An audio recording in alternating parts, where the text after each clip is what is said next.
സുഖമായിട്ടിരിക്കുന്നു. ഡൽഹിയിൽ പാർലമെന്റ് ഒക്കെ നടക്കുന്നു. ഇങ്ങനെ ഞങ്ങളുടെ ബഹളങ്ങളിലൊക്കെ നിൽക്കുകയല്ലേ.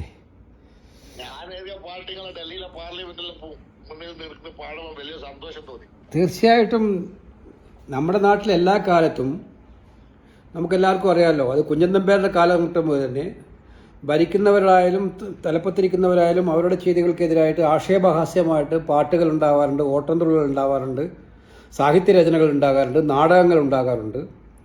ഇതൊക്കെ നമ്മുടെ നാട്ടിലെ ഒരു സത്യത്തിൽ ജനാധിപത്യത്തെ ശക്തിപ്പെടുത്തുന്ന ഒന്നാണ്. അത് ഇപ്പോൾ ഏതെങ്കിലും ഒരു വ്യക്തിയെ താറടിച്ച് കാണിക്കാനുള്ളതല്ല, വ്യവസ്ഥിതിയിലുണ്ടാകുന്ന പാളിച്ചകൾ ചൂണ്ടിക്കാണിക്കുന്ന ഒരു സമീപനമാണ്. നിങ്ങളും അതേ ചെയ്തിട്ടുള്ളൂ. നിങ്ങളും ചെയ്തത് കേരളം ഏറ്റവും കൂടുതൽ ചർച്ച ചെയ്യുന്നൊരു വിഷയം, കേരളത്തിലെ ജനങ്ങളുടെ മനസ്സിനെ ഏറ്റവും വേദനിപ്പിച്ച വിഷയം. അതിപ്പം അയ്യപ്പൻ്റെ അമ്പലത്തിൽ പോകുന്നവർ മാത്രമല്ല, കേരളത്തിലെ വിശ്വാസ സമൂഹം ആകമാനം വിഷമിച്ചൊരു വിഷയം എടുത്തിട്ട് നിങ്ങളത് വളരെ ആക്ഷേപഹാസ്യമായ രീതിയിൽ അതിമനോഹരമായിട്ടുള്ളൊരു പാട്ടാക്കി അത് മാറ്റി. അപ്പോൾ ജനഹൃദയങ്ങളിൽ അത് സ്വാധീനിച്ചിട്ടുണ്ടാവും, അല്ലെങ്കിൽ അത് ജനഹൃദയങ്ങൾക്ക് ഇഷ്ടപ്പെട്ടിട്ടുണ്ടാവും ആ പാട്ട്. എനിക്ക് മനസ്സിലാവുന്നില്ല, അതിന് മാത്രം കേസെടുക്കാൻ മാത്രം ഈ നാട്ടിൽ എത്ര ക്രിമിനലുകൾ വിളഞ്ഞാടുന്നുണ്ട് നമ്മുടെ നാട്ടിൽ. ഓരോ ദിവസവും നമ്മൾ വാർത്ത കേട്ടാൽ മയക്കുമരുന്നും മദ്യവും ഒക്കെ തന്നെ കൂടി ജനങ്ങളുടെ ജീവനും സ്വത്തിനും വിലയില്ലാതെ എത്രയുണ്ട്. അവർക്കൊന്നും കേസെടുക്കാത്ത പോലീസ്. ഇതൊരു മഹാപരാധമാണ്. സത്യത്തിൽ നടക്കുന്ന ഒരു കാര്യത്തെ ആക്ഷേപഹാസ്യത്തിലൂടെ ചിത്രീകരിച്ചൊരു പാട്ടാക്കി മാറ്റിയതിനെ, ഇങ്ങനെ ഒരു പാരഡിയെ അതിൽ കേസെടുക്കുക. എനിക്ക് മനസ്സിലാവുന്നില്ല ഏത് ലോകത്താണ് ഇവരൊക്കെ ജീവിക്കുന്നത്. ഇത് എനിക്ക് മനസ്സിലാകുന്നില്ല. അതിന് നിങ്ങൾ ഭയപ്പെടേണ്ട കാര്യമില്ല. കേരള സമൂഹം നിങ്ങളുടെ ഒപ്പമുണ്ട്, ഞങ്ങളെല്ലാം നിങ്ങളുടെ ഒപ്പമുണ്ട്.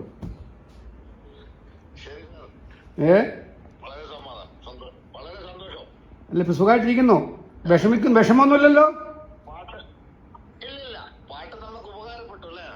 അല്ല, അത് തീർച്ചയായിട്ടും നിലവിലുള്ള ഒരു കാര്യങ്ങൾ പറയുമ്പം സ്വാഭാവികമായിട്ടും ഞങ്ങളുടെ പ്രവർത്തകന്മാർ അത് മിക്കവാറും സ്ഥലങ്ങളിൽ അത് ഉപയോഗിച്ചിട്ടുണ്ടാവും. കേട്ടുകൊണ്ടിരിക്കുക ജനം മുഴുവൻ ആസ്വദിച്ചൊരു പാട്ടാണ് ഞാൻ കണ്ടിടത്തോളം. ഈ തെരഞ്ഞെടുപ്പിലും അതിന് ശേഷവും തെരഞ്ഞെടുപ്പ് കഴിഞ്ഞിട്ടും ജനം മുഴുവൻ ആസ്വദിച്ച പാട്ടാണ് ഒരു പാട്ട്. കാരണം ആ പാട്ടിൻ്റെ ഭംഗിയെ നന്നായിട്ട് ആസ്വദിച്ചിട്ടുണ്ട്. മാത്രമല്ല, അതിനകത്ത് ഞാൻ പറഞ്ഞില്ല, അതിനകത്ത് സ്വാഭാവികമായിട്ടും ഇത്തരം കാര്യങ്ങൾ പറയുമ്പം അതിനകത്ത് ചെറിയ ഇതുപോലെ മുൻപ് കലാഭവൻ മണി ചെയ്തിട്ടുണ്ട്, മറ്റു പല ആളുകളും ചെയ്തിട്ടുണ്ട്. അതൊന്നും ഇല്ലാതെ പുതിയൊരു തരത്തിലേക്ക്, അതും മനസ്സിലാക്കേണ്ടത് വിശ്വാസവുമായിട്ടൊരു ബന്ധമില്ലാത്ത ആളുകളാണ് ഇപ്പോൾ ഇതിന്റെ പേര് പറഞ്ഞിട്ട് വിമർശനത്തിന് രംഗത്ത് വന്നിരിക്കുന്നത്.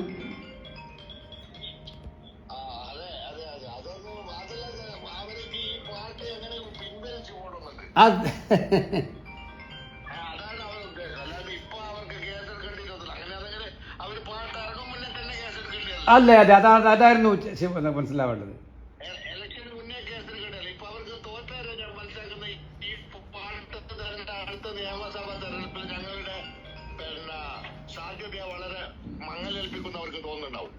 അല്ല, അങ്ങനെയല്ല അവരുടെ പ്രവർത്തനമല്ലേ അവരെ സാധ്യത മങ്ങലേൽപ്പിക്കുന്നത്, പാട്ടല്ലല്ലോ.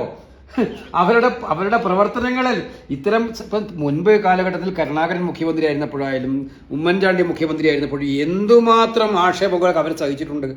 എന്തെല്ലാം രീതി, എത്ര നാടകങ്ങൾ, എത്ര സിനിമകൾ, എത്ര കാര്യങ്ങൾ. അപ്പോൾ ഇതൊന്നും സഹിക്കാൻ പറ്റാത്തവരായിട്ട് ഇവർ നിൽക്കുമ്പോൾ എനിക്ക് മനസ്സിലാവുന്നില്ല എങ്ങോട്ടാണ് അവർ പോകുന്നത്.